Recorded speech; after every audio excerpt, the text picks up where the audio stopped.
Une fois n'est pas coutume, je vais vous parler d'un livre que vous m'avez conseillé. Golgoth, le dernier empereur de Mark Waid et Barry Kitson. Golgoth, le dernier empereur, ou Empire en VO, est une série où les méchants ont gagné. Les super-héros ont été vaincus et Golgoth règne sur le monde sans que personne n'ose s'opposer à son pouvoir, en tout cas en apparence. La série aborde plusieurs thèmes tels que la religion, le pouvoir ou encore la famille, pour finalement nous poser cette question: que peut attendre un homme qui a déjà tout?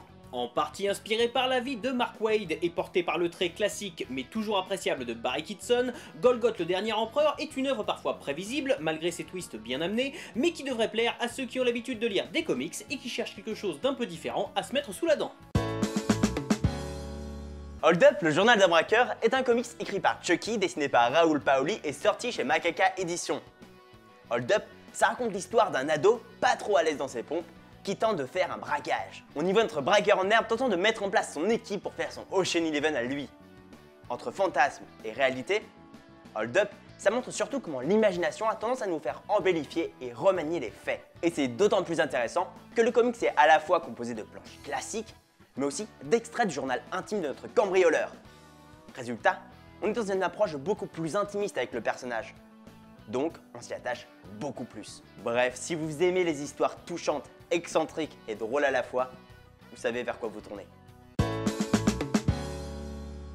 Salut, je m'appelle Phil et je ne vais pas vous parler de Sweet Tooth sorti aux éditions Urban Comics.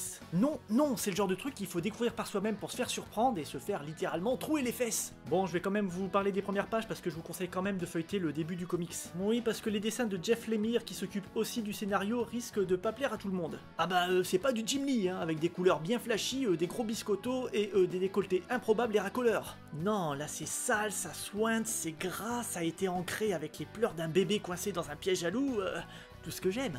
En gros, dans les premières pages, c'est l'histoire de Gus, qui a des cornes donc, et de son père qui lui interdit de sortir de la forêt où ils vivent, sinon il court un grand danger. J'adore ce genre de récit à la Lost où on suit les aventures de personnages, mais le plus intéressant c'est quand même le gros mystère derrière tout ça, le fil conducteur, un peu comme l'île de Lost. Pourquoi ce gamin a des cornes? Qui est devenu le reste de la population mondiale? C'est quoi ce danger hors de la forêt? La caméra est-elle posée sur mon sexe? Toutes les questions ne trouveront pas les réponses dans ce tome. Eh ouais, c'est le gros problème. Un comics comme Transmétropolitane, t'as une histoire plus ou moins complète. Bon, t'as pas réponse à tout, mais le récit se suffit à lui-même et tu peux attendre 2 ou 3 mois pour lire la suite. Alors que là, ça se finit par un énorme coup de théâtre de la mort. Et t'as pas envie d'attendre. Je veux connaître la suite maintenant. Et ouais, c'est en 3 tomes. Bon, et pour la petite histoire, on me l'a offert à Noël, j'ai regardé la première page, et j'ai pas pu m'empêcher de lire. Véridique, il y avait la famille autour de moi qui fêtait Noël, et moi j'étais comme ça. Allez, une dernière page. Je peux pas m'arrêter. Et ouais, c'est comme ça que nous, les vrais, on passe Noël, gamin. Allez, à la prochaine.